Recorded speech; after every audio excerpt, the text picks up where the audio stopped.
I'm Claire Parker. And I'm Ashley Hamilton. And this is Celebrity Memoir Book Club, the podcast where we comb through a book and we pick out all the interesting details and we leave what remains somewhere else and we tell you the details. I feel like I can't be snappy with this one. Yeah, it's quite tragic. It's a tragic memoir. I agree. Before we get into it, Claire, what do we got coming up? Are you talking about a little thing I like to say is tour? We are going to Toronto, Philly, Chicago, Washington, D.C., San Francisco, Dublin, London, and then kicking things off in New York City. Well, I think wrapping things up in New York City. We're kicking off the end of tour in New York City. We'll be starting the last show in New York City. Oh my God, we've also announced the memoirists that will be competing for the most memoir-y memoirist of all time. We are going to be starting off in Toronto with a wild card round between Caitlyn Jenner and Anna Marie Tendler. The winner of that round will go up against Lena Dunham in Philadelphia for the most self-obsessed woman. Then in DC, we'll be doing Tori Spelling versus Yolanda Hadid for divorced women who create their own problems. In Chicago, we'll put Alec Baldwin against Prince Harry for the division of sad sack men who have overcome nothing. And our final... That's funny. I named that, but it's still funny to me. And the final division will take place in San Francisco between Will Smith and Matthew McConaughey for rich guys with insane advice. Then we'll be doing semifinals in London and Dublin and the finals in New York City. So if you want to be a part of the vote, you got to come to the show. Yeah, this is the first sports game where audience participation is 100% of the points. Anyway, I'm really excited for it. Claire, if you were to write a memoir about your life, what would you title last week's chapter? Something great happened to me today. What was it? I had a small victory. I don't know if you know this. I'm not a big inner child person. Would you agree about that with me? Mm-hmm. I'm not nostalgic. I never look at something and go, that healed my childhood trauma. But I actually had something today that I went, I'm healed. Wait, what was the trauma and then what was the healer? Okay, the trauma is that in second grade, I lost a lot of coats, okay? I left a lot of coats and hats and gloves at the park. If you still live in Hoboken, New Jersey, and you want to go digging, I believe it was Church Square Park. A lot of things got left behind in second grade. And I've been known as kind of a loser ever since in my family. And I feel like people who know me are always like, oh, did you leave your hat? You leave your glove? Like, I'm a bit disorganized. If there's a candy wrapper in a car, everyone's like, it was probably Claire's candy wrapper, even if I totally forgot and it was an honest mistake. I've long just acknowledged my place as the worst roommate, even in situations where I've had much worse roommates. Only later looked back and said, actually, no, it was crazy. You insisted we sleep in 100-degree heat so that you could stay naked. That was not fair to me. But like, you know what I mean? I kind of feel like that's been my lot in life and I've just accepted it even as I've wiggled through life and gotten better. Like, I won't even say I've gotten better, but I've met people who are worse. And yet I carry the mantle of the worst person, right? Right? Yeah. So I go to a yoga studio in New York and because I'm a full-time member, I get to leave a mat there. 2 months ago, I pulled out a mat and I noticed that it had someone else's name on it in tape. And I was like, have I been using someone else's mat? And now they're like putting a stop to it. It really felt like they had noticed their mat had been moved around and enough was a fucking enough, even though I wipe it down every time.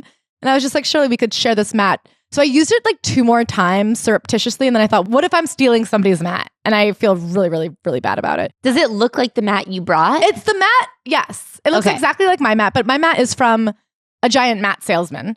Do you know what I mean? Yeah. So like there was 2 people might have the same mat. Yeah. It felt like if you Googled mat, the first hit, you know? Yeah. And it said their name on it. So I just went, I can't use it anymore. I know that there is a mat here and I never took it home. So once I spent like 30 minutes combing through the mats, trying to find a second identical, I could never find, and I was just like, what is going on? But I just sucked it up and said, well, I guess I have to rent a mat every time I go to this yoga studio that I literally only pay for so that I could leave a mat here. And then today I went in and the receptionist goes, oh, Claire, good news. And I go, what? She goes, I asked that other lady about the mat. And she goes, that's not mine. I don't know how my name got there. I never even wrote my name down. It was your mat the whole time? Yeah, it just someone else's name got put on it for some reason. What was the reason? I don't know, but I felt crazy. And I didn't want to be like, I'm not going to say their name, but I think they put their name wrongfully on my mat. But they did. But that's the trauma I have is I go, even though I'm like 99% sure this is where I leave it every single time and this is my mat and there isn't a second mat that even looks like this, I go, I must be wrong. And to find out that I like, Claire, fight for yourself. I have that reputation in my household as not only a loser, but also a borrower and misplacer. Oh, well, listen, if shoes are by the door, they're going on my feet. I don't care whose shoes they are. Yeah, sure. But I also had a feeling that I was getting uncharacteristically blamed for more than my fair share. Because yeah, I'm borrowing. Yeah, I'm misplacing, but not only me. Yeah, all of us. We're a family and I inherited it somewhere. Yeah. And so the thing that healed it is for me moving across the country. And then when things went missing, I said, well, I haven't been home in 3 months. So it couldn't possibly be true. If they have a charger missing, anyone in my family, they're like, Claire, you took it? I'm like, I don't even know you guys. I live multiple states away and my dad will call me and be like, where's my phone charger? Where's my headphones? Once when I was in high school, I was accused of stealing my brother's acne medication from out of the tube. They said, you clearly... And they said this with a straight face. They go, clearly, you rolled up the tube and squirted out all of his acne medication and put it in a Ziploc bag and took it to school. I said, when in my life have I ever packed ahead of time? That's really funny. Why would I do that? Anyway, Ashley, if you were a memoirist, what would you name last chapter's week? I don't know. Did you not know this was coming? I forget. I actually thought of one this morning and didn't write it down. Ugh, if only you had a place in your head to keep it. I don't. I like to keep my head empty for new thoughts. Once I've had a thought, I say, get out of here. Onward and upward. The best is yet to come, and I got to stay prepped for the opportunity to think a good thought. Okay. I'll come back to you next week. Okay. Yeah. I'll think about it. And I'll get back to you because for now, we've got to jump into a memoir. It's called What Remains by Carole Radziwill. And I want to do some chatting up top. First thing I want to say. Starting when? I already forgot what's happened before. Starting now, I want to have a conversation. Sure. The quote on the front of this book, Radziwill gets the essence of what matters, friendship, compassion, and destiny. A quote from Oprah Winfrey, the Oprah magazine. Okay, this is actually such an important statement to me. Such a good noticing. This is what matters, friendship, compassion, and destiny. I've never heard it summed up like that before. I thought, wow, that's what matters. That's the first thing I want to say. Really, destiny? If you could only have 3, you'd put destiny up there? Yeah. What would you put up there? I don't like destiny. What do you like? I like free will. I don't know. Destiny, it doesn't do it for me as a word. Okay. But I'm glad to know that about you. I like destiny. You feel destined for things? No, but when I think about destiny, it takes the pressure off.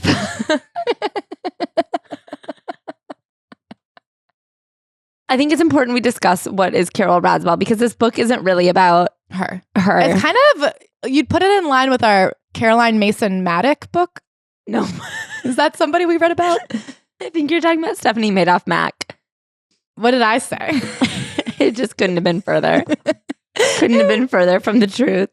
I think it's important to discuss up top the kind of family tree we're dealing with here because I know that there are some people who are going to be like, how do you not think about this every single waking moment of your life? They were the epitome of presence in the forefront. And to me, they just weren't. To me, John F. Kennedy Jr. was just like, he rollerbladed. Yeah. Interestingly enough, I feel like he comes up a lot in our memoirs as the editor-in-chief of George. I feel like in the celebrity memoir book club world, he's mostly known as a failed magazine editor. Yeah, but also like the hunk of all hunks and like a deeply famous person. Yeah. But people are always getting at him via, they're like, ugh, I was at a George party. JFK Jr. was there. Of course he was. It was his party. Yeah. Anyway, there's a Carolyn, a Carole, and a Caroline in this book. The book is by Carole Radziwill. She was married to Anthony Radziwill. I think of him as Andrew, but I believe his name is in fact Anthony. And he was a prince. Yes. I thought in the beginning of the book, she was joking and calling him like my prince. I will say, to whomst. Do you know what I mean? I do. Yeah. Like, does Poland have an active monarchy? If so, then why wasn't he there? Do you know what I mean? I don't think he's a prince the way Will is a prince. No, I think he's a prince the way Harry is a prince. I think he is a prince the way Beatrice's son. Yeah. But like, he's a part of a royal family. Prince No. was not a term of endearment. Exactly. Prince was a title. Yes. Prince was a title the way like a doctor is a title when you have like a doctorate in history, but you can't really help somebody who's choking to death. Yeah. Do you know what I mean? Like, yeah, you're a doctor technically, but not the one anyone's happy to hear about. But not the one anyone wants in a crunch. Exactly. Not a practicing doctor. Not a practicing prince. Yeah, when we're ordering people for the lifeboats, you can step aside. Yes. Carole Radziwill, married to Anthony Radziwill. He is the son of Lee Radziwill, who is the sister of Jacqueline Kennedy Onassis, the mother of John F. Kennedy Jr. So Anthony and John were raised very close. They were cousins. And they're cousins. They also seem to have had a lot of parallel tragedies. Yes. Like Anthony's father also died young. So I think that's important to note because I don't think everyone's familiar with those names. Yeah. Okay, my other question that I wanted to get to before we open this book, Carole Radziwill was later a Real Housewife of New York, and that's not a part of this book, but I'm curious to know what is her like reputation and vibe as a housewife. It's going to take me a minute to like recall because I think she left the show in 2018, so it's been quite some time. Yeah. She was known as like the smart one. She was always known as like, I've only got 5 good summers left. She was kind of like a hot, sexy widow who was always dating younger men. There was this sense of like, my life has already happened to me and now I'm just like having fun with the rest of it. And that's how this book feels also. It feels very like... Yeah, this was my life and now I'm 38 and just kind of waiting to die. Yeah. Splash around in the pool. She was best friends with Bethany. They were very close and then there was a falling out. Oof. She also dated this guy, Adam, who was a chef, who was Luann's niece's boyfriend. So she got in hot water with Luann for like, quote unquote, stealing her niece's boyfriend. Interesting. I don't know how true that was, but it was. She was always dating men like much younger. She was kind of lived almost like this bachelor lifestyle, but a woman in her 50s. And she's very rich, right? No. No. No, and that was part of the drama with Bethany. I think she's the ultimate +1. I think she has been the +1 to a lot of rich people.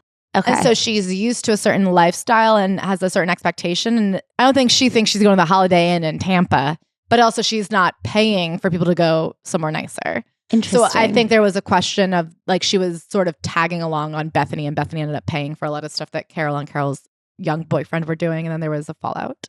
But I do think she's quite a hanger-oner at this point. But I think she believes she's entitled to a certain echelon of life since she has this famous last name. And of course, she has these famous former friends. She also was smart and she was like a real Democrat. Okay. There was a sense about her that she didn't really belong on the show, that she did seem like savvy. She had like a savviness to her. And did the savviness come across or did she like get into a pickle quite often? I think the savviness came across and she didn't stoop or I don't think she was ever like brought to hysteria the way they sometimes can bring even a normal person to hysteria. But I think in that way, she wasn't great for the show. I don't think people loved her. Okay. I'm going to watch some episodes before the Patreon. Yeah, me too. What Remains by Carole Radziwill. So this book is kind of about how you can be rich, but you can't avoid life. No one makes it out alive, as they say. That's so true. And so this book opens with Friday, July 16th, 1999, which if you're a Kennedy head, you might recognize as the day we lost some Kennedys. 3 weeks before my husband died, a young couple smashed their plane into the Atlantic Ocean off the Massachusetts shoreline well after the mid-July sun had set. It was reported in the news as 9:41, but I knew the general time because I had spoken to the woman less than an hour before. The pilot was my husband's cousin, John Kennedy. His wife, Carolyn Bassett, was my close friend. She was sitting behind him next to the only other passenger, her sister, Lauren.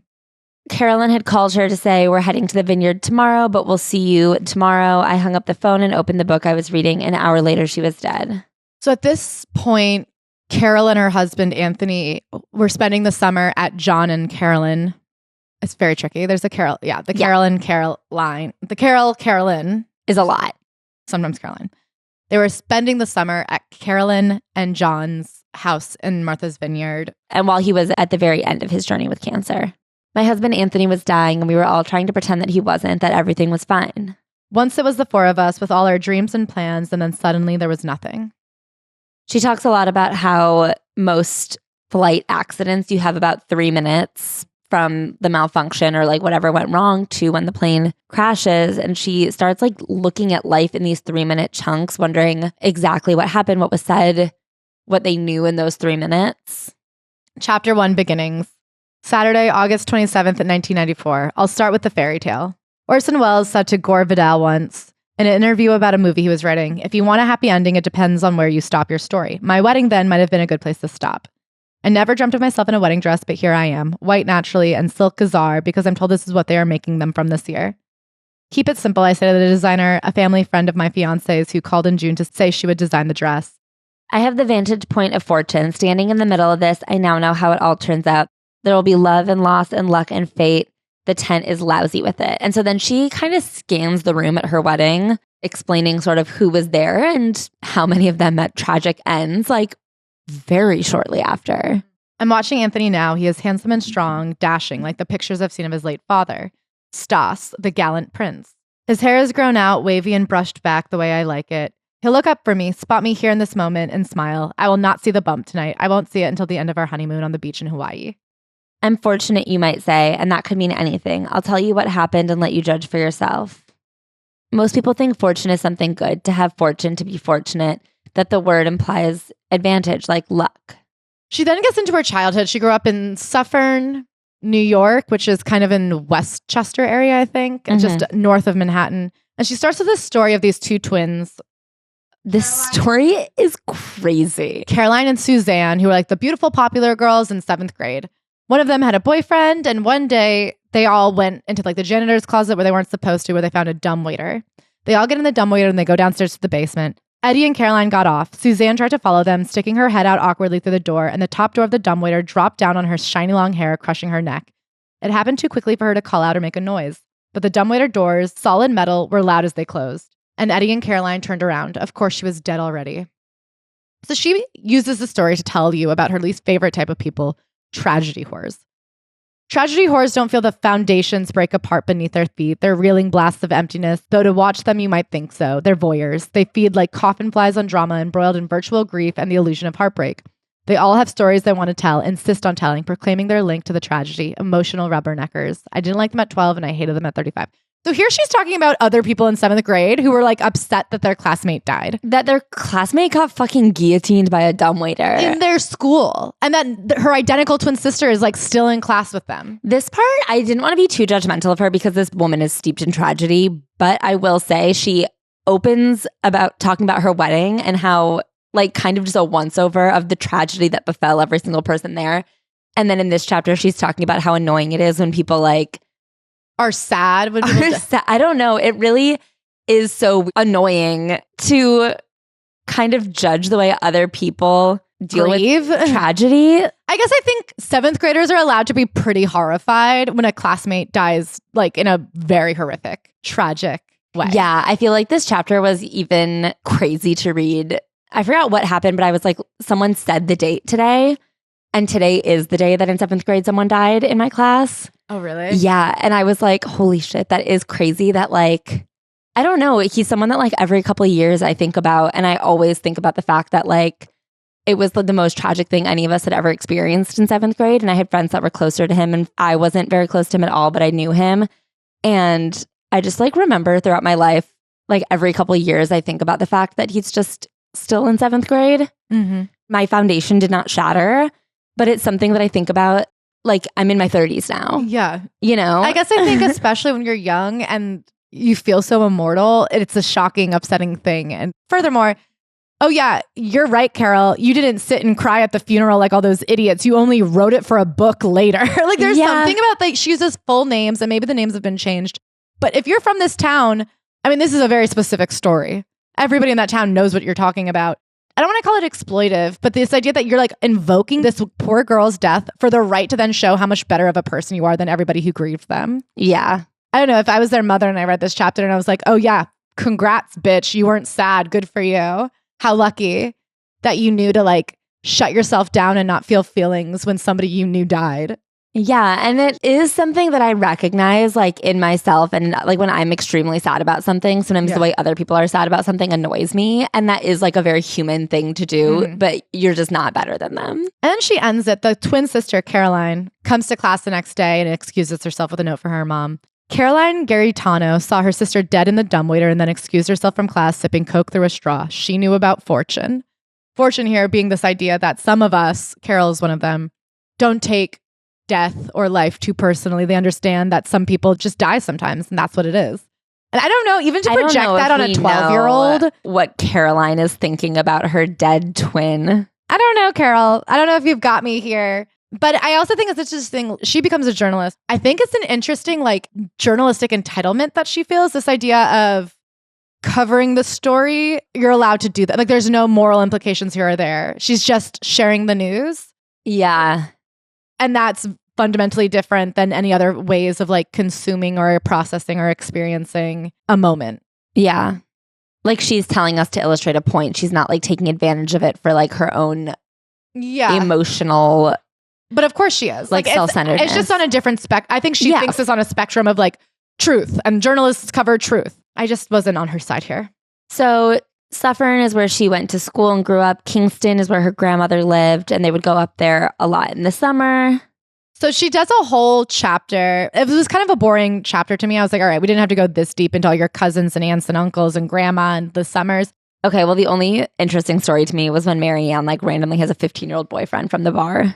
I thought Grandma Millie was interesting. Yeah. She has this line that I like. Tammy and Johnny were doomed from the start, tragic lovers. After years of dating and infidelity and boozy shouting matches on the dock, there's nothing left for them to do but get married. I just feel like that's a lot of couples I know. Yeah. They're like, well, we've been fighting this long. Might as well fight Might forever. As well make it official. Babe, I've hated you 6 years and we're still in it. I think I could hate you till the day I die. But it was funny because I was reading this and I was going, I could already see what she was doing here where I went, she's really giving us a lot of details on this childhood she had, growing up kind of working class, upstate. They had a small little family home where everybody was bustling. Everybody was drinking. Her grandma was shoplifting, selling pot. I don't want to say like rednecky, but there was a real like working class. Because I think when you hear like Suffern and Westchester County and like that whole situation, you this think, was in the 60s. Like she really illustrates that her family was pretty non-traditional. Her mom worked in an office. Her dad was a cook who like at one point opened and closed a restaurant. Well, opened and then the restaurant failed. Yeah. It closed again. He didn't close it. Someone closed him. Yeah, so she's really putting a lot of details in here, and I already went, oh, we're never going to hear about these people again. Yeah. And I think there's part of her that feels guilty that she abandoned. Like the minute she found a better family, she like latched onto that family, and I don't think she ever saw her own mother again. And they don't come up for the rest of the book ever. And I'm like, every night, like at one point, she like goes to her family for Christmas, and she's they like pissed. She's like, well, I guess I gotta go. They like barely even knew her husband was sick. I was like, oh, we're getting like way too many details about this. One, because she really wants to prove that she was just this like working class girl who landed in the aristocracy. And two, I think there's a part of her that feels guilty and wants to show love to this family that wasn't good enough for her the minute she had an option. I took from Kingston an attitude I am still able to summon, though I do so less frequently, the heady, youthful buzz of beginnings and possibilities like Hemingway's Paris, the times we came to life. She says, my mother was 23 and pregnant with her 5th child. Can you fucking imagine? I cannot. Life begins with one random and fleeting moment, my first memory. So that's when they were moving to Suffern. She was 4.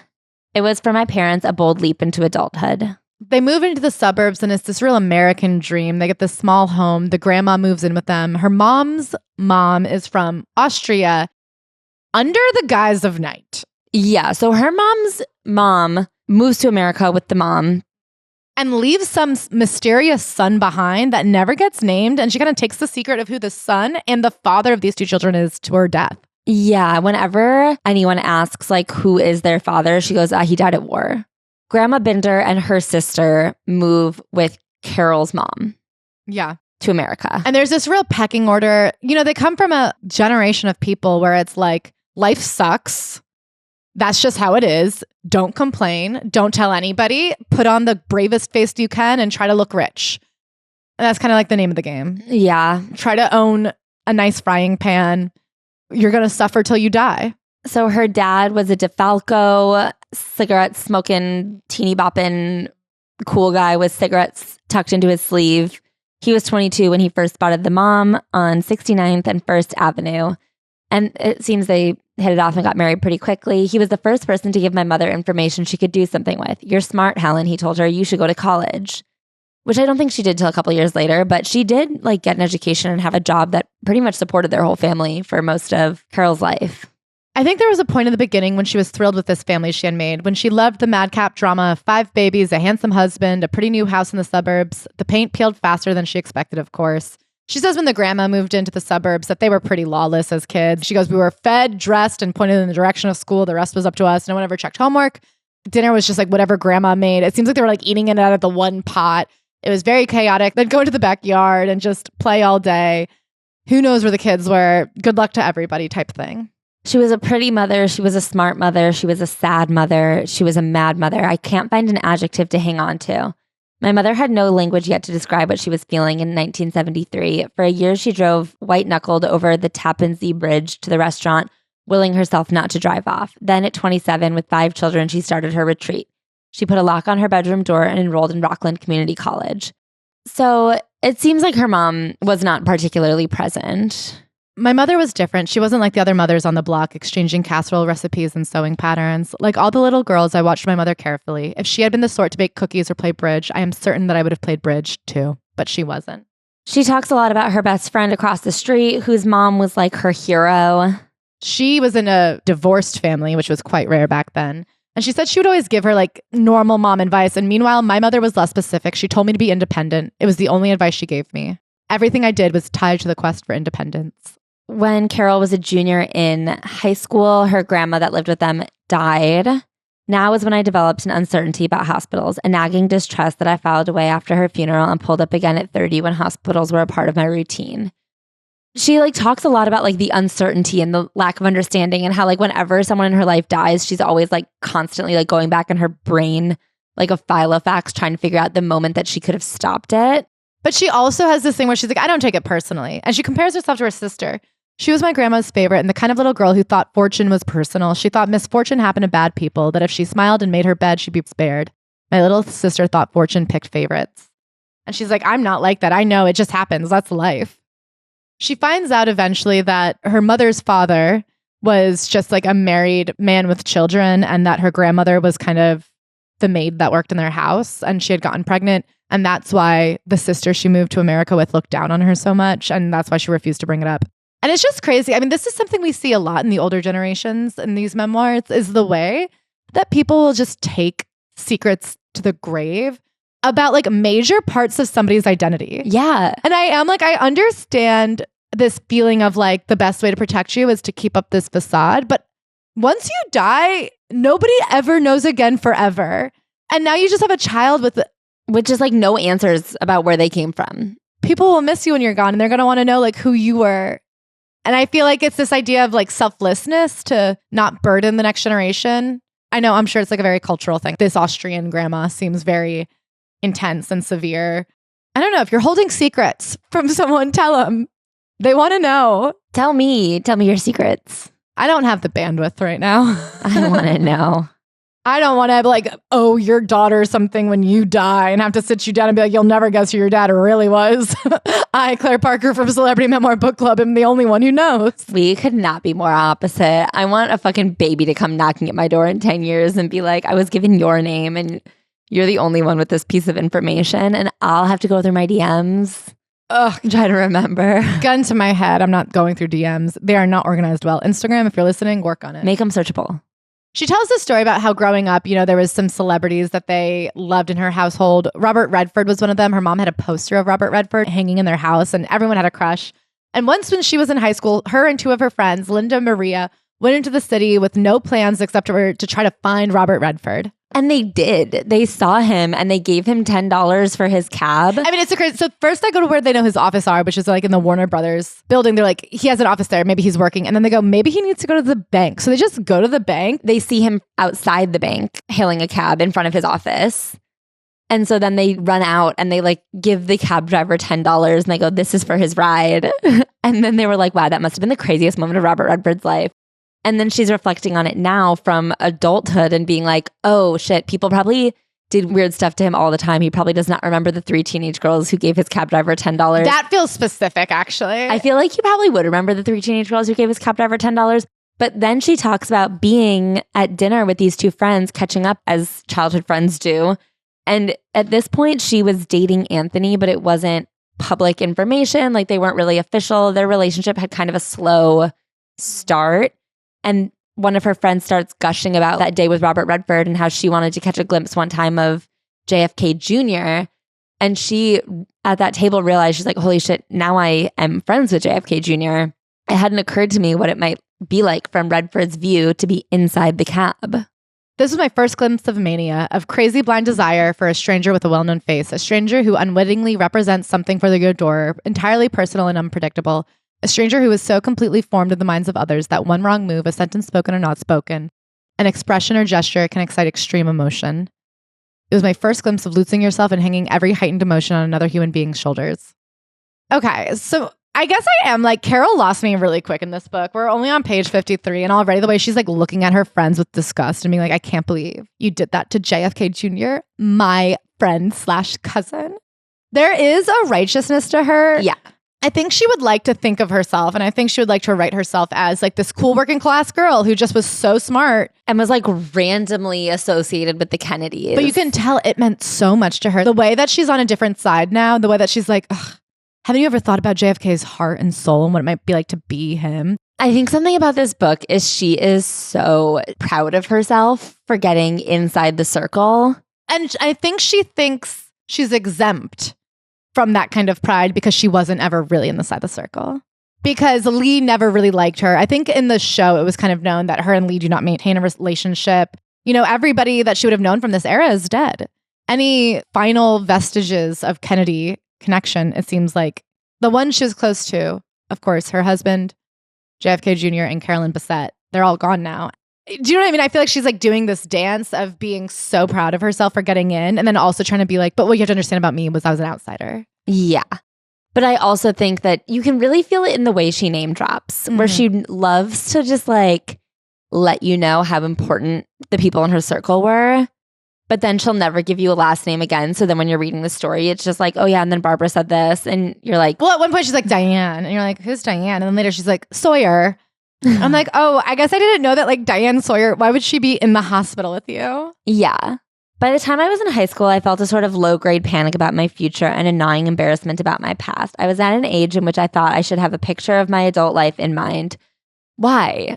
Well, I think that's how all young people are. Show me the 19-year-old who doesn't think they're too old. Show me the 22-year-old who's like, well, it's all downhill from here. No, I agree. That's what I'm saying is, duh.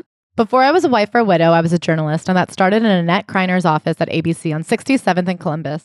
Really, it started 10 months before on an ordinary January morning watching TV in my parents' kitchen. The Space Shuttle Challenger exploded and an entire life occurred to me. From a 13-inch black and white television, I saw a completely different world develop beyond Suffern. I watched the coverage and became absorbed with the network news anchors, and I made my mind up. As far-fetched as it seemed, I wanted somehow to be there. I wanted to tell the story, not to watch it. I find this so interesting because there's still a difference between telling the story and being the story. Like, she didn't go, I want to be one of the astronauts. I want to be one of the engineers. I want to be one of the people on the ground making sure that never happens. I want to be like the people doing important things. She's like, no, I want to be producing this story for television. Also that it is a tragedy. Yeah. Like, I want to be the person telling you about how bad it was for some people who just died, which congrats, Carole. You're doing it. Yeah.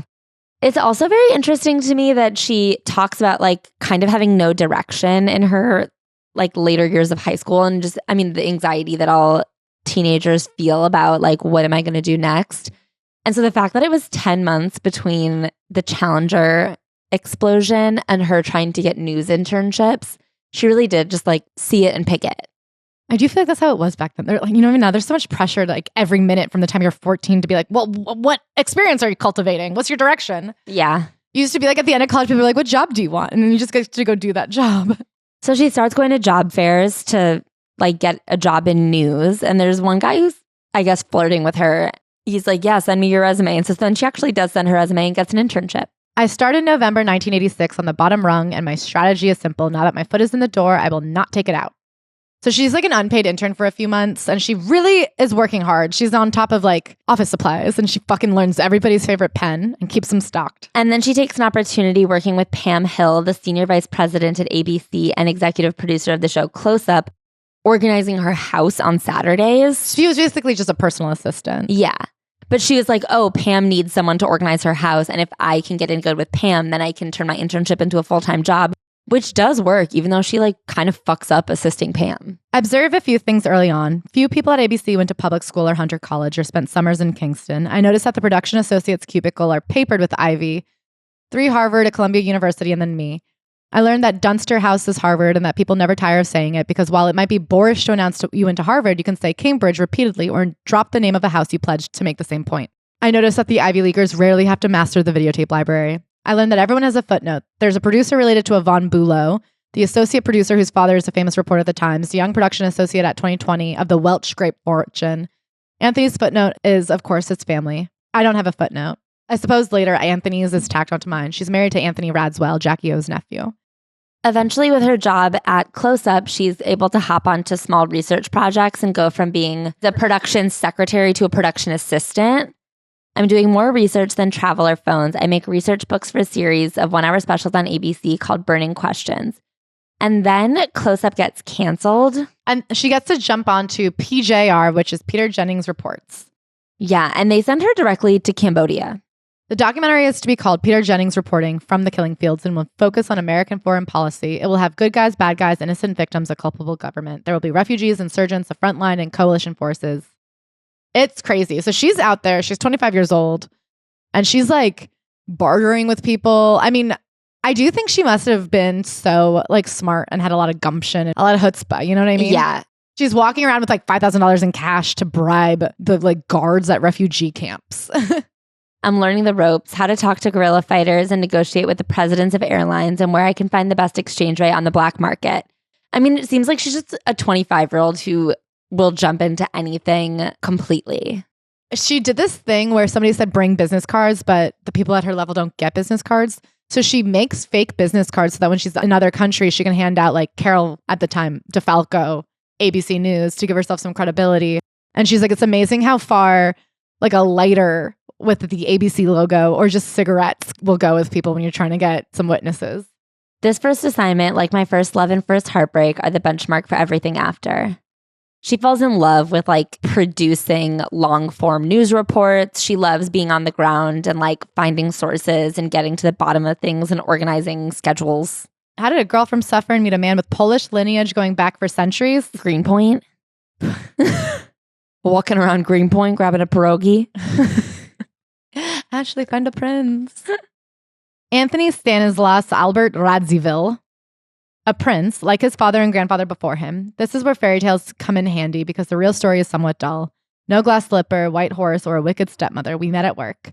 So they met covering the Menendez case in Beverly Hills. And it's so interesting to me the way she talks about the relationship because she's like, you know, if anything had been different, maybe if we had met at a party or if there had been a lot of people working that day or whatever, it would have been different. Yeah. And I am like, wow. So the spark was light, low level sparking. Yeah, I mean, she even says their relationship in general. So they met on this project. It wasn't romantic at first. It was just like friendly and then outside of work friendly. She said actually of all the people on that team, he's the one she spoke to the least because he kind of kept to himself. Yeah. And she says he didn't talk about his family. He didn't talk about his Kennedy-ness or his Radziwill-ness. She just kind of like figured it out as time went on.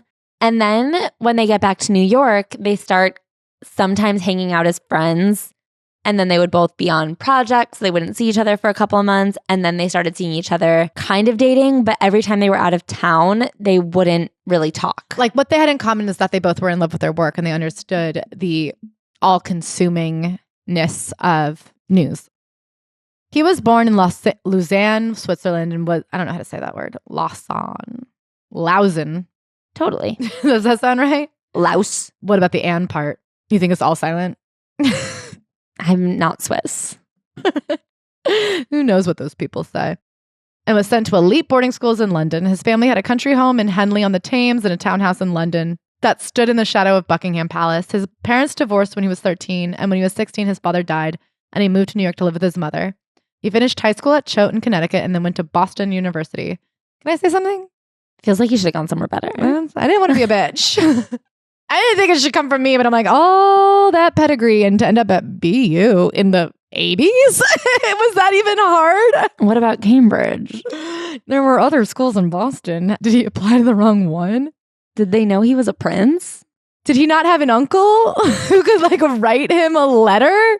He was so dumb that I guess JFK was indisposed, but surely someone could have written this guy a letter. No? Maybe he loved BU. Listen, no judgment from me, but listen, what happened there? I don't even remember if I got into BU, but I think I applied. So I'm not saying I'm smart. I'm just saying you're not even a prince. I'm not a prince. And you're also not like Jackie O's goddaughter. How do you know? Because we've talked like every day for years. And what if that had just never, what if your uncle was the Pope and my aunt was Jackie O and we just like never talked about it?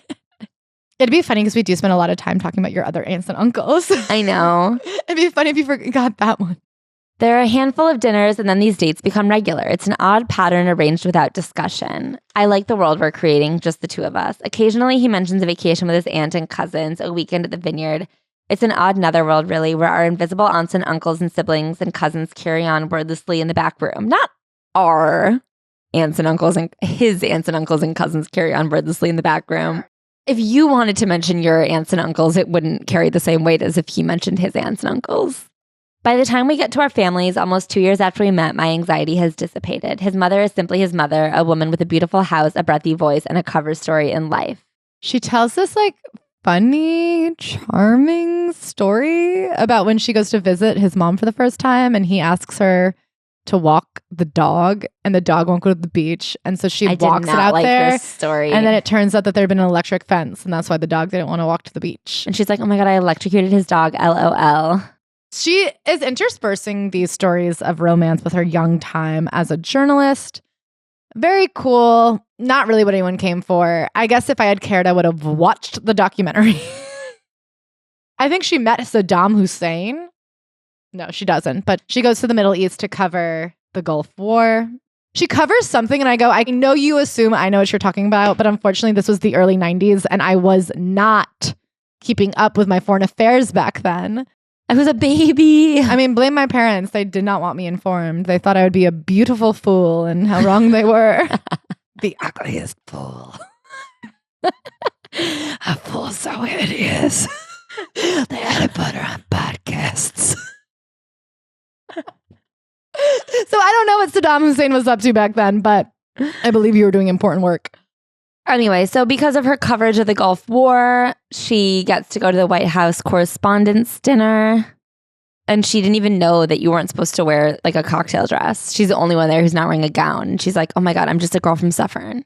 She went with an older man. And she was like, it was kind of flirty, but kind of platonic. So she and Anthony, she never even explains when they define the relationship, but it feels like a very modern relationship where they're just kind of like together when they're in town. You mean a situationship? Yeah, it feels very modern and flirty and fun and situationship-y. Oh yeah, people are having a lot of fun out there. I'm loving it. Ladies, how fun is your situationship? Has anyone here ever dated a man for 2 years who refused to define Can I say, never ask me on a date. Just let me know if you're available to hang out and we'll only ever call it hanging out. Anyway, I feel like they're just kind of like casually dating until they're renting a summer house on Long Island. And she's like, some people call it the Hamptons. Whatever. You can't hear that, podcast listeners, but I rolled my eyes. Oh, they heard it.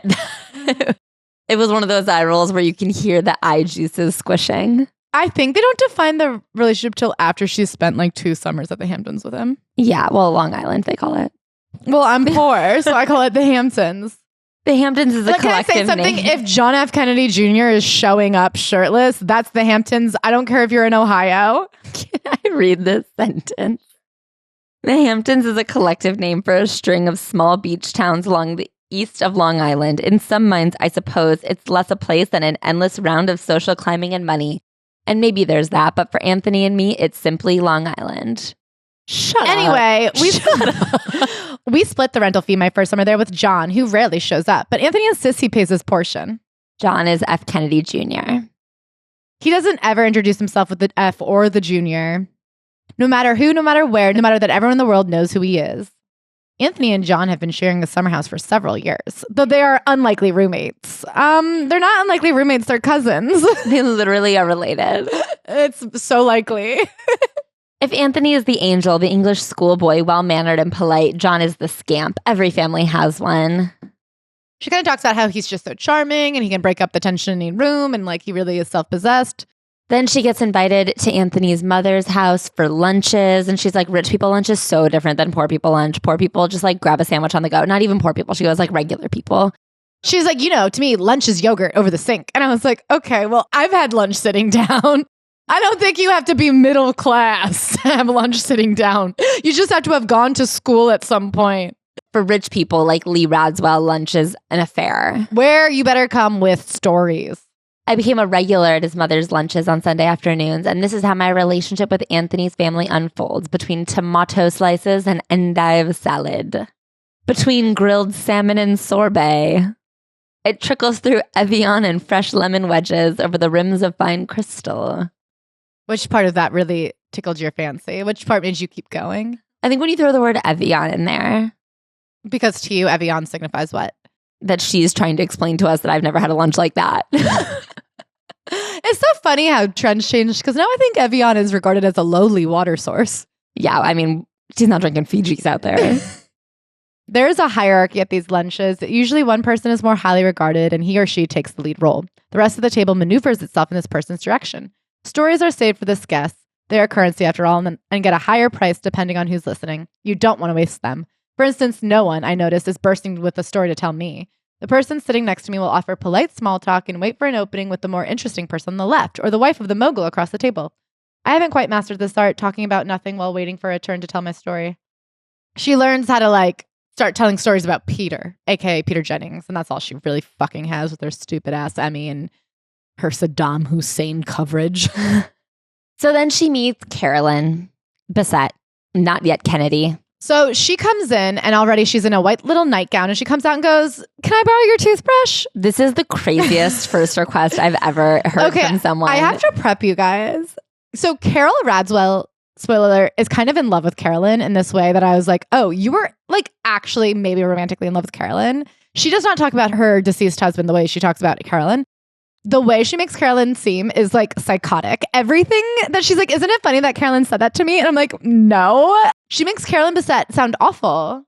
Yeah, but magnetically awful. I mean, listen, it's not even awful so much as it is baffling that someone's first request to a literal stranger is can I put my tooth gunk in your tooth gunk? Can I taste your plaque? Ew. I've got a little something between my teeth. Do you want to eat it? So Carolyn's tall, blonde, beautiful. She walks in and she's like, I know what I was wearing. I was wearing red shorts belted with a t-shirt. And I know because Carolyn made fun of me forever. She's like, can you believe she's wearing belted shorts and they were red? And I was like, is that a bad outfit? In my mind, that feels fine. I don't know. Why would you not belt shorts? They call it accessorizing. Your outfit needs 3 points of interest. Or wait, is it 7? How many points of interest? Don't ask me. I didn't even know that red denim shorts were bad. So they hang out all weekend. It's just them and the boys. And then she leaves a note in Carol's bedroom. Carole, you must seriously get rid of those Gap sneakers. Our friendship cannot proceed in a growth-oriented way until you realize how important this issue is to me. Nice to meet you, XO, Carolyn. Okay, luckily their friendship doesn't proceed at all because John breaks up with her and they don't see each other again for 2 years. I'm sure if I was left this note, I'd be like, charmed. Charmed, I'm sure. But throughout this book, there's maybe 3 more notes of Carolyn being like, Carole, you're an ugly old fuck. Change immediately or I can't be seen with you. One of their running jokes is that Carolyn's always going, remember, it's all about me. And I'm sure that's a self-aware joke about how she's the famous one and Carole is the ugly old hag. We all laugh. But unfortunately, when there really is a beautiful one and a less beautiful one, I don't think it's funny. If I had a much more famous best friend who was always like, remember, I'm the star, I'd be like, I hate you. I feel like it didn't really get me just because I feel like Carolyn Bissett Kennedy is such an enigma until the very end when I'm like, oh my God, Carolyn, get out of your own ass.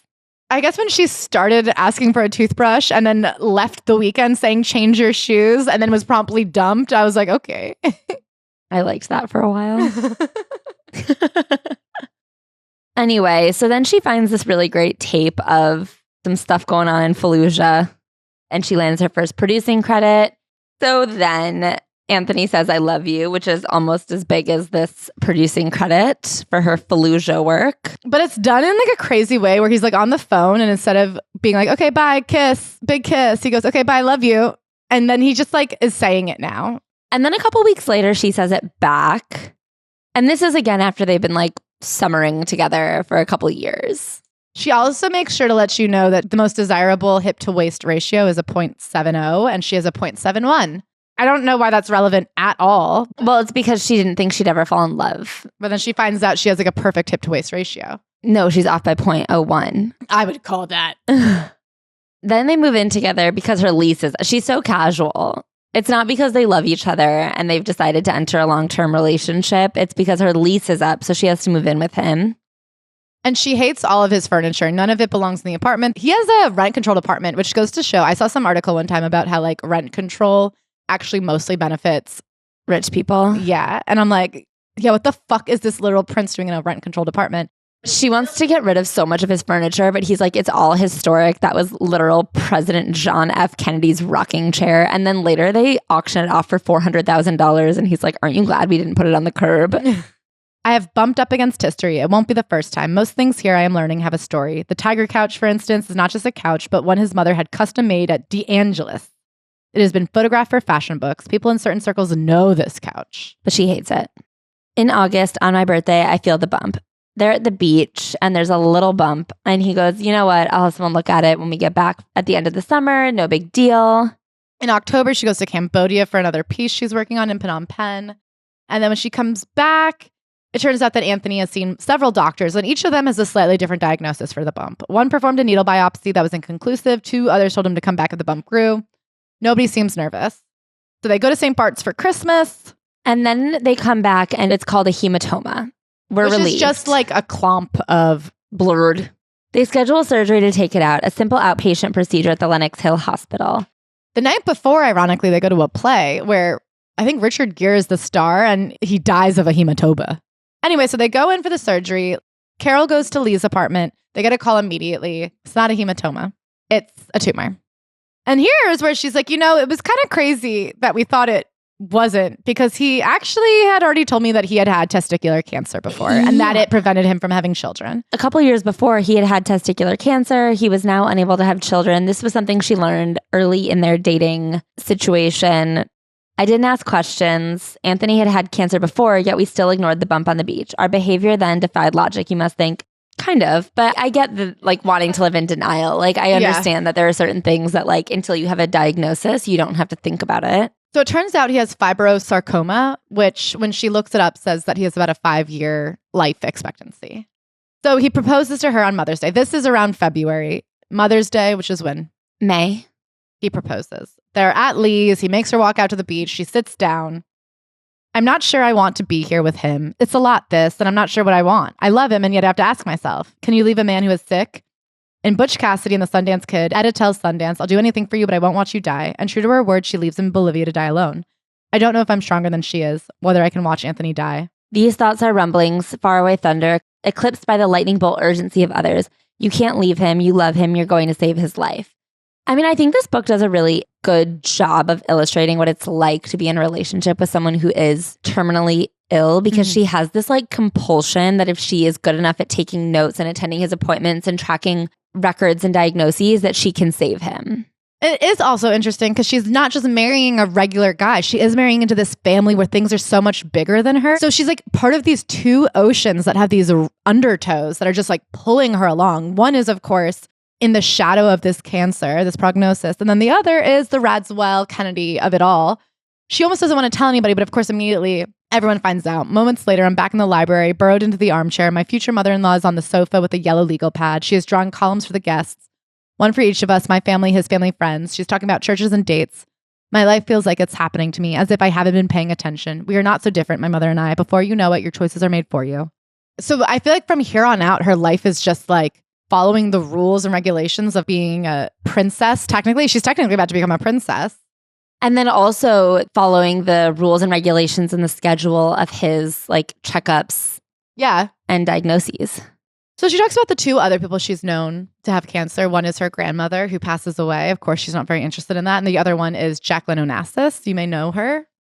She was famous for being married to John F. Kennedy. She died of cancer, and Carole was there at the end for it. And after she died, you would think that this would put off the wedding. She dies after they're engaged. But Lee insists, we need something to celebrate this year. Jackie would want that. The wedding will be a celebration of life. I find myself agreeing. Yes, a celebration of life. So she's going to be out of town shooting a package, but Lee is very tied to a very specific schedule for when she wants them to get married. She wants them to get married in August. And so she's like, okay, I guess you plan the wedding and I'll be back in time for it. The only thing she really cares about is her dress. So it's settled. There will be a wedding in August, 2.5 months away. Our wedding is at a white clapboard church in East Hampton. My sister Terry is the maid of honor. John is the best man. They get married. And, you know, we know this from the beginning of her book is the highlight of her life. I don't know if it's the highlight of her life as much as she was saying, like, if the story were to end here. I think a lot of children's books end at the wedding. Yeah. You marry the prince and all is good. And of course, we know it's like kind of the beginning of the end. Yeah. And then at the honeymoon, there's another bump. I want to say they go to Australia for their honeymoon. And when me and Ashley were in Australia last year, we were like, oh, this is the perfect place for a honeymoon. If you live in America, I really recommend it for a honeymoon because I feel like it's so far, but you can make a real trip out of it. And it's both like romantic and beachy, but then there's like cool stuff to do if you get bored of each other. Totally. There was a time when the thing seemed manageable, and then we were looking backward over our shoulders, running away from it. You never stopped thinking you might have beaten it somehow, and there were moments when we thought we had. Your husband can be dead years, and you still can't stop thinking about how you might have beaten it. So she talks a lot about being marked cancer-free. He would have a surgery, and they would say, okay, now he's cancer-free, but then they still have to go every 3 months for more scans. Yeah, it's one of those things where it really goes in the weeds of all the different surgeries and every time he comes up with cancer, and they really fight it as best they can. And it's crazy because they do have access to the best resources the United States has to offer. So first there's a lump on his leg, and then they see something in his lungs, and they keep waiting to see what it is. And then finally he gets a referral down to the NIH in Washington. And they almost appreciate this because it gives them like this secondary parallel life where like he can be normal and healthy and happy in New York, and they really keep it a secret. But when he's going down to Washington, that's where he's sick.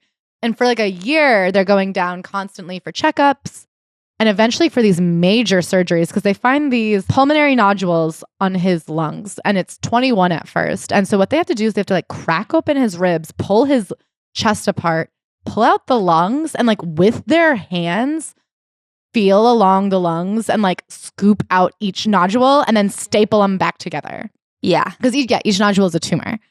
And so he does this and he's healing within days. He's super healthy. He was very active. He was addicted to going to the gym. And so he's like this ideal patient. He doesn't ever want anyone to see him down, but he goes on to do this like 3 or 4 times. So after the first time they do this major surgery, they scoop it all out and they get back the negative margins, which means the cancer has not spread. He's good to go. So they have 1 year at first of cancer-free life. I'm optimistic with what the NIH promises, and I tell him that, but I can see he's not. He doesn't respond. A week later, we're back in New York and at Caroline's apartment for her birthday. Caroline is a sister. Yeah. Caroline is John F. Kennedy Jr.'s sister. Yes. Anthony's cousin. John makes an entrance with Carolyn. This is her official coming out. There have been rumors and sightings, and John puts them all to rest here. Relaxed and dressed in black, she walks casually into the apartment beside him, holding his hand. They've been back together for a few months.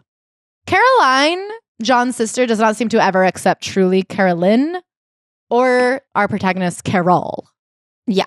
But the party is happy. Thanksgiving is the following week. Okay, so they enter this push and pull now where Anthony is always trying to like get out of town and like explore and be like, everything is so normal because we're on vacation. And she feels very tied to home. And she's like, we should stay home and like recuperate. At the same time, she's bonding with Carolyn. She says, I'm an outsider, but a quiet one. I watch and adapt, but not Carolyn. I can see. She walks into this guarded room, radiant and stubbornly original, impulsively affectionate. So her and Carolyn are like teammates on that. They're both the outsiders, and they talk about how hard it is to crack this family, that even if you marry in, that's not the same as being born in, and it takes a lot to become considered trustworthy in inner circle. But at least Carole has Carolyn, and Carolyn has something extra. Carolyn, she's got that X factor. You've seen the photos. You know it. You've seen her. She thinks your sneakers are ugly and you thank her. She's using your toothbrush and now you have no toothbrush and your teeth are falling out of your head, but you say, well, she should have the toothbrush. At New Year's that year, Carole goes, I think John and Carolyn are going to get married this year. And Caroline and her husband, Ed, laugh and scoff. And she goes, uh-oh, you guys don't like her? Discovering her again, I feel the way I did when I found a Starbucks at the airport in Dubai. I'd been so far from home for too long, and here was something I recognized. It's a particular kind of joy. Now I can't imagine a time without her. Carolyn starts inviting Carole into her life. She's working at Calvin Klein at this point, and she's like, come to the fashion show. So Carole goes, and she's never been around so much glamour. And then she leaves, and she's like, weird. Carolyn's just in a different world. Even though they both grew up kind of similarly. Carolyn also grew up working class, and they worked at the same department store. Yeah. Carolyn grew up with a single mother. So the show that Carole is producing on gets canceled, and she takes a job at World News Tonight, where she'll be producing for the evening news, which is like not considered the ideal job in what she does, but it is a job with a lot less travel than what she was doing before and a lot less long-term travel. So it is a good situation. They're starting to get into sort of a routine about going down to Washington for their appointments, having another surgery. They have a hotel they stay in. They have a dinner they have the night before. Yeah, it's a whole like second life. And she doesn't tell anybody in New York. And if they say anything, they go, we're just in Washington that weekend. Meanwhile, she decides she's going to take the GMAT and go to grad school. Yeah, for some reason she decides to get a business degree. And part of her thinks it's because Anthony's like, you got to think about what you're going to do for yourself after I'm gone. But she doesn't like to think that way. Also, she does have a career. Yeah. Carolyn calls me one afternoon in July. What are you doing? This is the most shocking part of the whole book to me. I take the number 9 subway train to Franklin Street. What subway is that? It must not exist anymore. But where did it go and why? I'm thinking it must be the 1. You think they made the 9 into the 1? I can't imagine. Or maybe they shut it down altogether. Do you think the 9 used to go from the Upper East Side to Tribeca? How? Where would it have been? Did they shut the tunnels down? Open the tunnels! Open the tunnels! Do you think they could move it to Brooklyn? No. Have you guys ever been to the Transit Museum in Brooklyn? Sometimes I think we could never have one of those again. A museum? Transit. Oh. They used to just like shut down an entire street for a year or two while they built the subway underneath. And I thought we wouldn't give up like that. You know what I mean? People would not make sacrifices. My God, people would lose their fucking shit. I mean, when they had to shut down the L for like a year of evenings, people lost their fucking gourd. I mean, I do. When the L is down, I'm like, but how do you expect me to live? L, the street. I know. I'm saying when the train goes down and there are still streets, I like want to die. So she goes down. She takes the 9. She gets off at Franklin. She goes to Northmore, where they have a big loft in Tribeca. When was Tribeca not nice? Because I'm like, if JFK Jr. was living there in the 90s. Yeah, but they call it like a spunky bachelor pad. So I think he gentrified it. Oh, great job. It's really gentrified now. You did a really good job, JFK Jr. Anyway, they're engaged, Carolyn and JFK Jr., but they don't end up telling anybody for months. Don't tell anyone, she says, and I don't, not even Anthony. She would like to stay secretly engaged forever, I think. He never hints at his own death. He never admits he might die, but like they're in this weird holding pattern just like forever where she is aware that at some point her life will be without him, but she never believes her life will be without Carolyn. I think she's very in love with Carolyn because she's like a beguiling lady, but I also wonder if it has to do with, okay, who are the people in my core that I will know for longer? Do you know what I mean? Like if who's my future with? Like I wonder if it's like a trauma thought process. I think she gave up a lot to be with Anthony in terms of like, she doesn't even seem to have a close relationship with her own family anymore. Yeah. It doesn't seem like she has outside friends. It seems like she like bought into this Kennedy world. Yeah. Like this, you're my +1 and you're barely allowed to be here. So of course you can't bring a friend. So I think that in this world, she's like, I have a partner in the society I've entered into. Like who in this society will even talk back to me? And all she gets is Carolyn. Yeah. And Carolyn is beautiful and hates her shoes, which is like fun for her.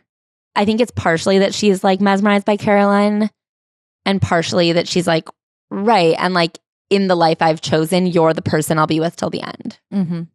So he keeps getting this, it's called a thoracotomy, where they rip open your lungs. It sounds brutal and he seems to heal beautifully. I mean, it's really intense what he's going through right now. And they kind of have this game where she's like the nurse and he's like the kid who doesn't want to go to bed. He figures out all these ways to always be breaking out of the hospital. And she's always having to kind of clean up the mess and make sure he's staying safe and learn about the aftercare. After the second thoracotomy, Anthony's mother arranges a trip for us to Capjaluca, a fancy resort on the island of Anguilla. I'm feeling uneasy with this trip. We're falling into a habit I'm uncomfortable with, masking illness with storybook getaways. They see the Queen of England. Very cool. What is she doing there? I don't know. I don't know if she's allowed to go on vacation. And Anthony just like kind of knows her. Well, yeah, he's from London. Everyone in London got to know the Queen of England. That's so true. She was very social. They buy an apartment. 969 Park, number 5F. Go and leave a flower if you want. And they're doing a full renovation. And I think it's very interesting how she like pathologizes her renovation, where she's like, I was trying so hard to create a home that we built together before it was just mine. I'm desperate to know the financials because she's like, we were able to pay for the renovation by selling the rocking chair for $400,000 and then using his mom's connections to get like good deals on Ralph Lauren furniture if we agree to let the house be photographed. And I am like, are you guys poor? Like, I don't know. I thought he was a prince. They have another bad checkup, which means another surgery on his lungs. And she thinks John tells him the news that him and Carolyn are getting married in order to kind of give them something good to look forward to. They have this wedding in like the dead of night. They plan it all summer, and she says, even I don't ask about it. Nobody asks about it. It's like completely this thing that they pull off. They rent out this island that his friend has a B&B on, and they shut the whole island down. You have to have like a buffalo nickel to like prove that you were invited. Yeah, and even the people who work on the island aren't allowed to come or go. It's super secret. The people on the island don't even know what's up, but they know someone famous is coming to town. But they do it. There's no paparazzi. They get married with 40 friends and families. It seems like everything goes wrong. Like there's no electricity, and they have to get married in candlelight, and then there's rain, but everybody's happy. Everybody's in love. And of course, they get to get married, no paparazzi, but they have a press release telling people that they did get married. And so when they come back from their honeymoon, all bets are off. She said there's like dozens of paparazzi just camped outside their apartment kind of for the rest of their lives. Yeah. In the meantime, Carolyn had come down with Carole to Washington for one of his operations. Yeah, she comes to keep Carole company. And she says it's considered a little bit weird in the Kennedy family because she doesn't have an official place yet. She's just a fiance, and so she really shouldn't be in her circle yet. But Carole really sees this as like this deep, incredible kindness that like Carolyn recognizes that Carole is so lonely and alone. And she's like, I'm going to come down with you because this is a lot to be taking on by yourself. And it is. Yeah. She talks a lot throughout this book of like what she couldn't say to Anthony because he is the patient. He has a certain mindset that he's trying to keep. And like when she deviates from his thought process, it was like jinxing or bad luck or what. Like if she would be like, hey, should we not sneak out of the hospital to go to the sports bar? It was kind of just like, why do you think I'm going to die? Also, it seems like she is alone a lot. It is really hard. Carolyn's the only person who's saying, well, what about you? How are you? Like your husband is dying. How are you feeling? Are you talking to anybody? And then on top of that, I think Carole has a lot of pressure on her that this is her way to get approved. Like she is not approved of by the family. So the only way she can get approval is if she works hard enough and kind of keeps them alive. She has been deemed worthy of being his caretaker. Anyway, so everything's good for the wedding, and then the cancer is back. And this is like a pretty heartbreaking paragraph that I think is like very well written. We show up at dinners with friends and with family, Anthony handsome and charming, me by his side. The truth is my husband is dying and we are lonely together. There is the disease in the person, and though I'm living with both, one has robbed me of the other. He's devoted to something else. It is in some ways similar, I imagine, to an affair, only in an affair I can pack my bags and storm out, slam the door shut, clearly wronged. There can be some satisfaction in that. This is a secret that he won't talk to me about, and I'm not allowed to resent it. When he looks at me, he sees his disease. I'm managing it too closely connected to it for intimacy. I reflect it, and I suspect this angers him. After a point, the cancer, this thing we both hate, is the only thing we share. So she is still in grad school, and they take a trip to China, and one of the guest lecturers is the New York Times reporter, and she introduces herself as a fellow reporter, and she's like, he's this older guy, and he's handsome, and he's war-torn, not war-torn, but he's like war-worn. War-worn. You know, she's like, he's like the sexy guy that would be playing the journalist in the movie. And after I introduce myself, he says like, do you want to come see our offices? And she goes, there's no reason for me to go see the offices, but I go. They have this afternoon of like talking back and forth, and she's like, nothing really happens, but I know this is me essentially having an emotional affair. This is me being here, acting as if I'm single. And when she gets into the cab to leave, they smooch. They have like a quick little kiss and she feels bad about it, but she's also like, I needed a minute. I needed a break in my life. I hung onto that kiss that afternoon. I hung onto it for a long time. Carolyn comes to her office one day and sees her Emmys and is like, oh my God, you have Emmys. And she's like, wow, Carolyn made me feel so like special and important. And I do think Carolyn is the only person who had any noticings. Everyone else is just like, yeah, Anthony has a wife now. And I think Carolyn is the only person who's like, you're a wife and you're a person too. Have you ever had any thoughts of your own? And have they ever won Emmys? The cancer reprieve ends with a bang. There are shadows on Anthony's CT scan at the checkup in May, and there's no mistaking them. It's 3 weeks before graduation. Anthony has planned a party and invited my entire class. We scheduled the operation for the week after. There's a complication after this surgery. There had been an air leak. Carolyn comes and is like helping take care of Anthony, and I think it's such a relief to Carole to not be the only one. Mm-hmm. And she says this comes much more naturally to Carolyn. They have to do another thoracotomy. The only reprieve she has is like Carolyn's kindness. So Carolyn gets her a matching amethyst ring from Tiffany's and they go and get it engraved. And it's kind of like the only moments she ever has of not focusing on his cancer are when she's with Carolyn. Mm-hmm. Carolyn keeps insisting she gets a therapist. She goes, I don't have time. She says, what am I going to tell her? You're kidding me, right? Your husband has cancer. You're taking care of him pretty much on your own and you're married into the royal family and you wonder what you'll have to talk about? It has never occurred to me to see a therapist. The operations are getting harder. The risk of an infection is greater. We take Anthony for walks with the buckets of blood. Carolyn and I taking turns carrying the bag, but I'm a reluctant accomplice, anxious, gripping the clamps in my pocket. When Carolyn became Mrs. Kennedy, the press camped outside of her apartment. They shot her walking Friday, talking on the phone. Oh, Friday's our dog. Going to the deli, drinking her coffee. She loves Friday. They caught her in the doorway, kissing John goodbye, getting into taxis, walking the steps down to the subway. They followed her in the perimeter just a few feet away. One afternoon when she was supposed to meet me uptown at my office, she called and was crying. She had been out and they had tailed her the whole time and she couldn't bear to go out again. I went down to see her. And she talks about all these fantasies she has about like saving Carolyn's life. There was this Kennedy family stalker that started stalking Carolyn. And she's like, I imagine shooting her. I imagine shooting all these people. She's like, I just wanted to take a bullet for Carolyn. Yeah. And with Carolyn, this is the only time she ever fantasizes about the future. So her and Carolyn would talk about like what they would name their children. They have this game called Townhouse where they would just fantasize about a townhouse. Yeah, and how they would decorate it and who would get to come to their birthday parties and stuff. So relatable to fantasize. And also it would have been like an absolute reality if Carolyn was alive. I'm like playing Townhouse. They go to cousin Bobby's birthday party in Bedford, New York. Cousin Bobby is the health secretary now. Mm-hmm. They have like this moment of they're pulling pranks and stuff. And I think she remembers it because it's like John and Anthony have this little banter between them. They're friends. They're cousins. They laugh. Anthony has another operation and is recovering much slower. He's in the NIH for 25 days this time while she's like back and forth trying to find a con man in Reno.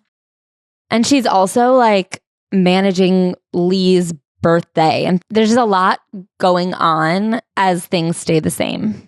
When Anthony heals, he wants to go on a vacation. So they do a 10-day kayaking trip in Alaska. And she's like, it sucked. I was wet the whole time. And I was like, amen, sister. Not even my cancer husband could get me to be wet for 10 straight days. No, that sounds like a nightmare. At one point, she sleeps in till 7 a.m. as the rest of the campers are like up scampering about in the rain. And she's like, it was nice of him to let me sleep in on this rainy day in Alaska. And then he opens up the tent and all of the water from the rain gets all over her. Anthony wants to go to Alaska. Enjoy your trip, Dr. Rosenberg says. There's a shadow on the x-ray. We'll take a look at it when you get back. We don't see the shadow. We hear enjoy your trip and think, how bad can it be if he's letting us go away?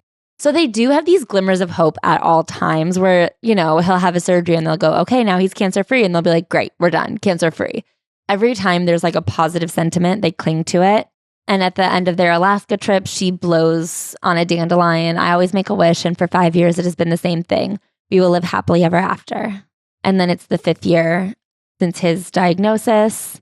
A new CT scan shows that a tumor has spilled out of Anthony's lungs and is now filling up the free space in his chest, and it can't simply be cut out. They have like a Knights of the Round Table meeting, she calls it, which is all of the people. It's Lee, it's her, it's Diane Sawyer for some reason. It's this guy Hamilton, who is Lee Radziwill's like 25-year-old buddy. He's always at the lunches. He kills at the lunches. He worked at a fashion company. He's 25 and he gets to just like hang out with He's Lee inner circle Radziwill. now.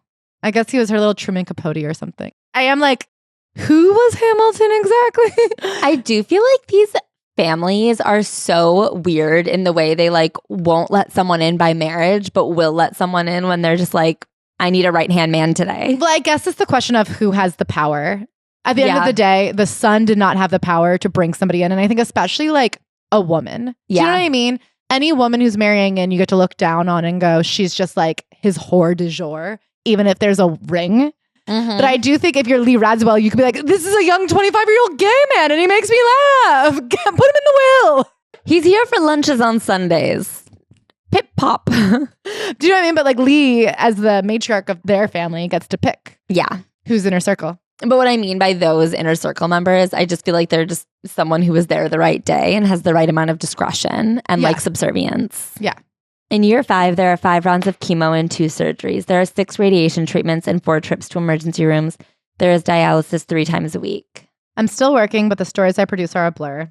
So she spends a lot of time like coordinating visits from people. And then she gets to a point where she's like, show up or don't. I don't want to be scheduling while my husband dies here. I do think, like, as far as memoirs go, if you're somebody who's been through this, I think she writes very beautifully and relatably. I don't want to say that if I'm dead wrong because I haven't experienced it. But I think, like, the way she's like, you know, at first you're thinking, we'll get a friend here every hour while you're going through chemo and they'll keep you distracted. And then when she sees how sick he is from the chemo, she's like, I actually would rather you not come. But then the work of getting on the phone and telling people who can and can't come.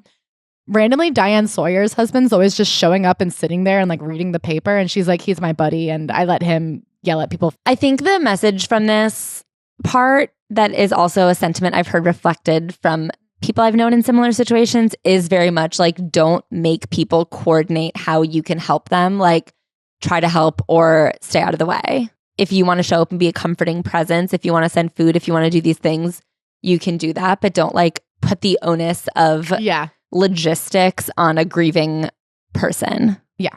So he is supposed to do 5 rounds of chemo. After 4 rounds, it turns out that the creatine level is at a 2 out of 10. And the way it works is this is like the system to determine kidney failure. 10, your kidneys have failed. 1, they're healthy, they're fine. She goes and she's like, why aren't you hooked up? And he's like, I don't know. I've been waiting here all day. And she calls the doctor and he's like, well, he's at a 2. And she's like, okay, 2 doesn't sound that bad. That's fine. And so they get him on like a lower dose of the medication. She takes him home afterwards. He's like puking blood. They take him to the hospital at 4 a.m. He has a terrible infection they can't fight. And it turns out actually the way that the system works is like she thought 2 is like, you know, if 1's great, 2's fine. It turns out 2 means your kidneys are working at 50%. And it just like slides steep from there.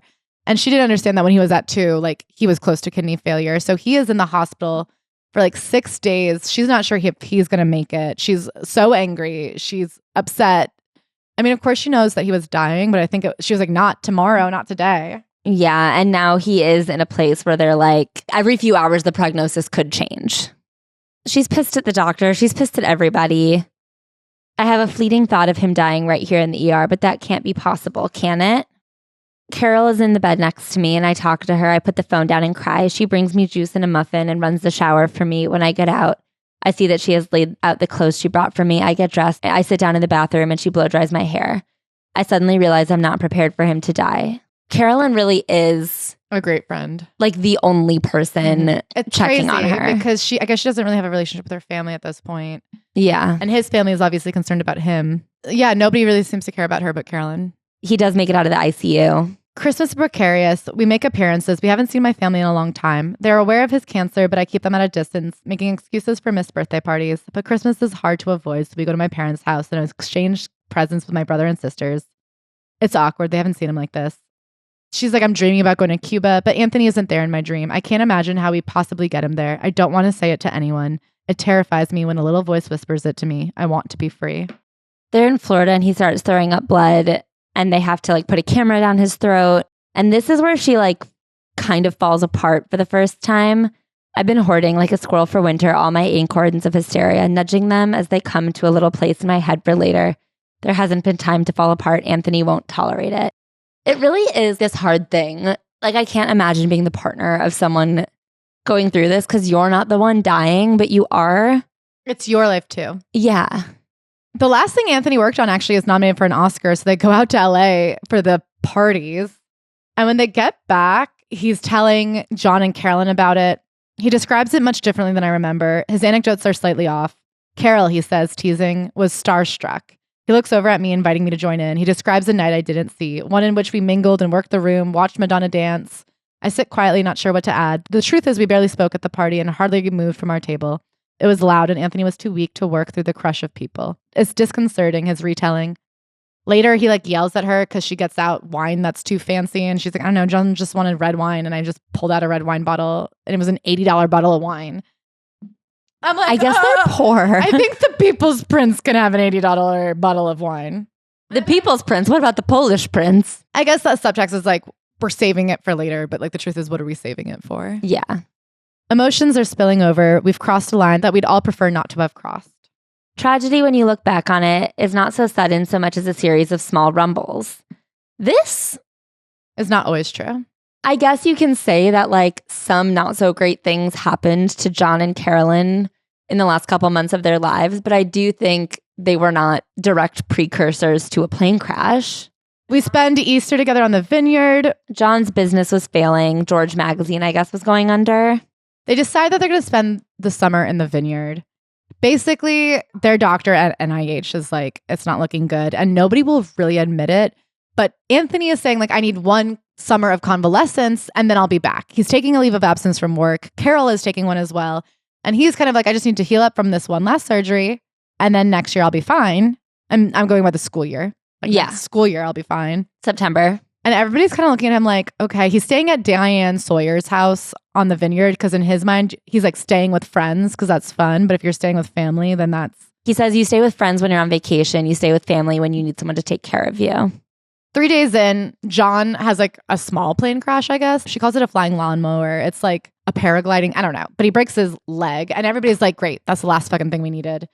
I think it almost levels the playing field though. It almost levels the playing field, but I will say this is when I was Carolyn, when she goes, I don't think we can survive a broken ankle. I was well, I mean, you can't survive a 5th year of a 5-year cancer. So something happens where he wakes up in the middle of the night, Anthony, and he can't breathe. So they take him to the emergency room and it turns out he has fluid on his heart. And so they make a little hole to release the fluid. And Carol's but where'd all the fluid go? And he's into his body. And she's yeah, but that fluid is full of cancer. You're going to spread cancer everywhere.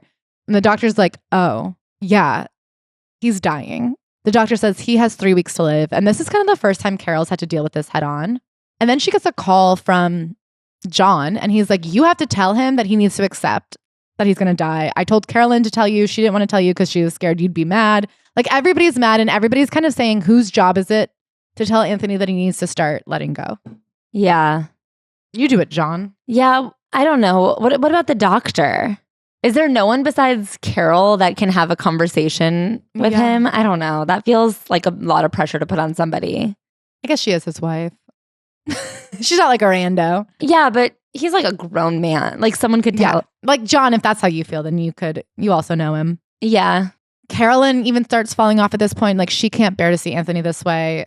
They really are getting close to the end. They have a beach day and just watching him walk shirtless towards the water, John breaks down in tears. They end up going to stay with Carolyn and John. They move out of Diane Sawyer's house because now it's towards the end and she really sees how much John is trying to spend as much time as possible with Anthony. It's Friday, July 16th, 1999. I had prepared for an approaching sorrow, but not as it turned out for the one that was nearest. They go to bed. John and Carolyn are going up to a wedding in Hyannis, which is nearby. They're going to fly up from New Jersey in his private plane. It's John, Carolyn's sister Lauren. They go to bed. At midnight, there's a call from this guy, Pinky, who was supposed to pick them up at the airport. And he's hey, are they with you? They never arrived. Did they just go straight to the vineyard? And she's right away, I'm nervous, but she's they're somewhere. Either they went late or maybe they stopped somewhere else. So she just starts using her reporter abilities and she is just calling. She's calling everyone. She's calling the airport and she's saying, did they land? He goes, no, they didn't land. She's calling the first airport and she's did they take off? She's calling everywhere they might have stopped. She's calling and then finally she calls the Coast Guard. It's 4 a.m. and finally they've put out a missing persons report. And then she's the one that has to call Carolyn's mom, Anne. She calls her and of course Anne's what's going on? And she seems maybe hopeful, give me the facts. We're not going to get upset until the facts have been confirmed. And then she says, well, they were alone on the plane, right? Who else were they with? And this is when she has to say, no, the only other person they were with was Lauren, which is this woman's other daughter. And at that point, the mother loses it and starts screaming. And Carole says when she started screaming, that's when I was like, it's real. Everyone is like breaking down and they're frantically calling everyone they can think of. They're calling every Kennedy. They're calling the senators. The senators are like, that's okay. We're going to get flights tracked and like, don't worry about it. We know how to handle this. 4 days later, they find the plane. Yeah. This is like a story of it doesn't matter how much money, how many connections, how much fame and fortune. I don't know. These tragedies just happen. Yeah. What's interesting is the fallout when it comes to the burial and the funeral. There's like a hierarchy. And the mother of Carolyn has to go to this big meeting of like what happens to the Kennedys when they die. And she wants to bring Carole for support. And Carole's told she can't come. They don't want Carolyn even buried with John. John should be buried with the Kennedys. And it's like they were married. They died together. And then, of course, Lauren, who was with them, is barely considered. She has a completely separate funeral. Carolyn and John aren't allowed to have the same eulogy. Immediately, the hierarchy shows. And the idea that in death, in this tragic death, like there's status that has to be considered first and foremost, and that there's like ways that things work here. It's really grotesque to me. I really cannot stand these fucking old guard nonsense bullshit. Yeah, it's insane that this woman is like sidelined in planning the death of her 2 daughters. She gets through this funeral, and of course, her husband is dying. Anthony knows I've given up. He hates me, I think. It's a temporary state of frustration and despair, but it needs more time than we have. We've been staying at Joan and Pete's house in Bridgehampton since we left the vineyard, and I spend the afternoons drifting on my back in the pool, staring up at the sky, tears running down the chlorine water. They get to Anthony's birthday dinner, which... He's turning 40. It was a pared down version of the party they originally planned. I barely recognized his voice. Whose creaky, shaky voice is this? Whose thin arms holding onto the cane, the other gesturing half-heartedly behind his words? John would not have left Anthony standing alone to search for words. He would have made a joke in his own toast about Anthony's tireless work on behalf of old people and children. I got you, Tony Pro, he'd say. You got me, I got you. A few days later, Anthony wakes up, is having a hard time breathing. He's out of it. He's speaking in a way that doesn't make sense. She calls up Hamilton, who also gave Carolyn Bissette's eulogy. And I'm like, again, who is Hamilton? Who is Hamilton? But they get him to the ER and they're like, this is different. They put him on morphine and the nurse says, do you know what that means? And basically it means like we want him to be comfortable, but every time he falls asleep, there's a chance he won't wake up again. He does wake up and he's like, I have an appointment at 3 p.m. You have to move it. And he did. Have an appointment. And she's like, it's okay, I'll move it. Eventually he goes to sleep and does not wake up. I make the phone calls from my apartment. I sound practiced. We went to the hospital today, I say. Only this time, Anthony did not come back. She said planning this funeral, there was this sense of deja vu. Like we had just gone through all of this with the same father, whoever, like which prayers, which psalms. And then she flashes back to the previous Christmas that she had spent with Anthony, Carolyn, and John. They had planned this like little Christmas between the 4 of them and been like, this is the perfect group of 4. This will be our tradition every year. It'll be the 4 of us here. And they kept talking about the future and tradition. It was nice, wasn't it? She whispers in my ear as I help her with her coat. We should do it again next year, shouldn't we? Yes, we will, I say. And that's it. I mean, it really is, I would say, one of the more tragic months of anyone's life. I mean, I can't believe obviously the Kennedys loom large in American history and American pop culture and today in present politics, etc. I don't know. I guess to read it flatly like this, I am like, holy shit. Like, I cannot believe that family. Yeah. I get why people are so obsessed. I get it. There's a lot going on with them. It feels like Shakespearean. Like, I feel like you shouldn't be living through it. It should be in a play in 400 years. Yeah. Like the fact that she experienced 2 great types of grief back to back, like the rumbling of an uncurable disease and then just like the random strike of tragedy. I find her to be a very interesting protagonist. You know what I mean? Because she is not the typical woman who's desperate to marry up. You know, she's not the quote unquote gold digger. She's obviously smart. She's obviously like a great writer. She's very self-aware. I mean, she's very willing to be unlikable in times in this book. I don't think everyone would be willing to admit they went to China and kissed another man while their husband was home dying of cancer. I don't think everyone would be willing to admit how bad it was at the end between them. Like, I feel like she is very brave in this memoir about what it's really like. And I think like she honestly allows you to call into question what would their relationship have even been like had he not been almost terminal before they got married. Do you know what I mean? And I think it's something she's even willing to talk about a little bit on Real Housewives. I think she'll admit, like, I don't know if we would have gotten married if he hadn't already been diagnosed. And I find it very interesting. And I think it was an impressive book. I like need more from her. Do you know what I mean? Like I actually need a second memoir from her. I think she has one, but I wonder if it's good or if it's just like a dating book. It's about like dating as a widow. But I'm deeply interested in her conception of self. I guess I have to go back and watch The Housewives. I guess there is something out there. I guess there's media for me. Yeah. I understand why she must have been such a get for The Housewives, because if you came up with this story and when this memoir came out, I'm sure it was a hit. Like if you were somebody who was like a New York Times bestseller, you'd be like, where is she now? And she'll tell you. Yeah, because it doesn't seem like she even thinks there's anywhere for her to go. There's a line in this book where she says like, I lived my life and now I'm just waiting. I think we saw this with Prince Harry's book, like all the women he didn't marry. In order to marry somebody like that, there has to be part of you that wants and is willing to enter into such a situation. Mm-hmm. Because if you don't like it, then you're out early because they wear you down. Yeah. You know, she showed up at that East Hampton house, met the Lee Radziwill and said, I can do this. Yeah. I can bear it. Like she wanted out. She did not say, well, I have parents too and we have to split Christmases. She said, okay. No, she said, I'm going to save up my stories about what's his name. Yeah. So I find that very interesting. I'd even want more. So how fertile would you say the soil is? I would give it like a 4 out of 5. And I think that if you were a Kennedy head, like a 4.6 out of 5. Oh my God, I'd do the reverse. Really? I would give it like a 4.75 out of 5. Oh. I think if you're a Kennedy, I mean, there's even more. Like, I have to say, as far as like, she was in it. You know, I know she was an outsider, but even that little bit about the coin, like she knows the honest to God drama. Yeah. Of that family. And I'm sure they hated everything she said about him. I'm sure they said like, this is a tell-all, you've disgraced us. But she tells really nothing. She tells nothing that you wouldn't assume. Yeah. Love you guys. See you on tour. Oh, wait. How many wormtinis would you have with Carole?